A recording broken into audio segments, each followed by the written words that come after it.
Jason, when you think about your coworkers that you've worked with over the last 20, 30 years, there are some that you've spotted the early slide happening. I'm sure there's been some signs that you've picked up on throughout the years of your experience. What do some of those signs look like when you have that feeling of something's not right here? We need to have a conversation. Yeah. Obviously job performance is one. That is a very obvious telltale sign. Some first responders are very good at relying on their job to be their sanctuary, which is a scary place to be. You should never be relying on your job to be your sanctuary. This profession and professions as a first responder will chew you up and spit you out in a heartbeat. And it takes a long time to start realizing that first responder organizations don't care about you as much as you care about them. And that's tough. And that's not the people in the organization, that's the machine. That's the entire organization, right? Because they have a duty to move on once you're gone. And so first step is realizing that, hey, this person's job performance is sliding. And that's an easy find usually. The hard part is holding that person accountable and talking to them about it, right?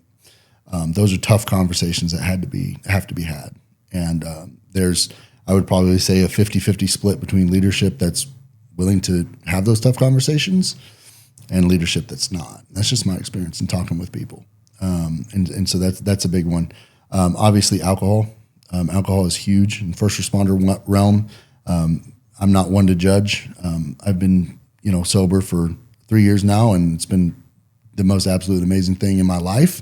And I know people that can drink and hold their alcohol, and more power to them. And I'll go sit at a bar and have a sparkling water right next to them, right? But drinking's a big one. And I would probably say the next one is talking about issues at home, and talking about their wife or their husband in disparaging manner, or their kids. That is a huge issue that we deal with as well. When folks stay 3 hours after shift to eat breakfast with the guys, per se, and not go home every time they come off shift, that probably needs to be a conversation with leadership. Say, hey, man, why are you dodging going home? What's going on at the house? And again, it all comes down to tough conversations. Yeah, and those conversations, the tough ones, that when you approach that individual and they're either in denial or saying they have it all together, what's the best approach when every personality is different, obviously. Sure, yeah. But in general, what's the best approach? Would you just go straight to the chief, or would you try to have a one-on-one with them, and do it out of love and sincere care for them? What would you recommend is the best approach?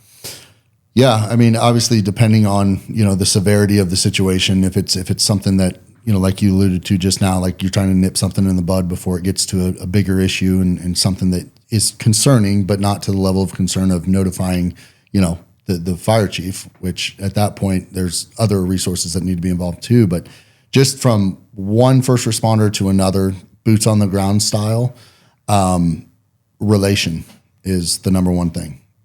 And it's a balance, right? You don't want to be a cherry topper. You don't want to be the one that says that your story's, hey, I've been through this, so you can definitely make it through that. You don't want to go down that road, because then you're putting down their story. You want to make sure that you give them the floor and that you sit in silence. You let them finish what they're going to be telling you. That's important as well. But really just relation and just saying, hey, this is my experience. This is where I've been. And I've noticed you kind of trending towards that. I just want to make sure everything's all right, man. And I want you to know that, you have my number. And if you ever need anything, just give me a buzz. Give me a call, Have you seen in those situations where if you just have that one person that's willing to drop their defenses and be honest with one other person, that accountability has helped turn that situation around? Almost every time.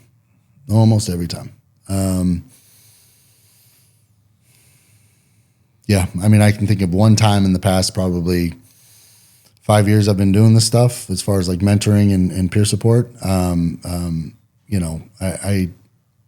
can think of one time that, and that person still, like, to this day is just completely defiant against getting help, but for the most part, I mean, I just had an interaction 2 weeks ago with an individual who just poured their guts out to me because I walked outside, and this is a firefighter, mind you. This is not another chief officer. This is not a captain. This is not one rank below me. This is a firefighter to a chief officer myself.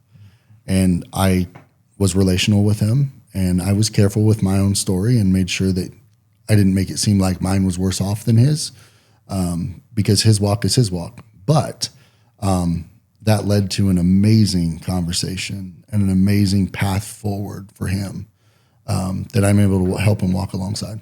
Wow. Yeah. So the profession is helping people outside the station, saving lives outside the station. But the truth is, inside the station, there are lives that are also can be saved as well. Yeah, absolutely, 100%. And you know, it's selfish, but sometimes you have to be selfish with your wellness. You know, you got to take care of yourself. It's cliche to say, you know, you got to be number one.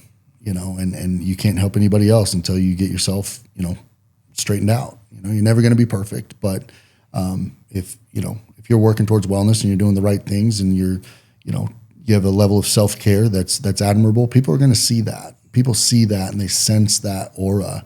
We have several organizations that we work with, obviously, and I can tell when I sit down with somebody who practices self-care, I can tell right off the bat.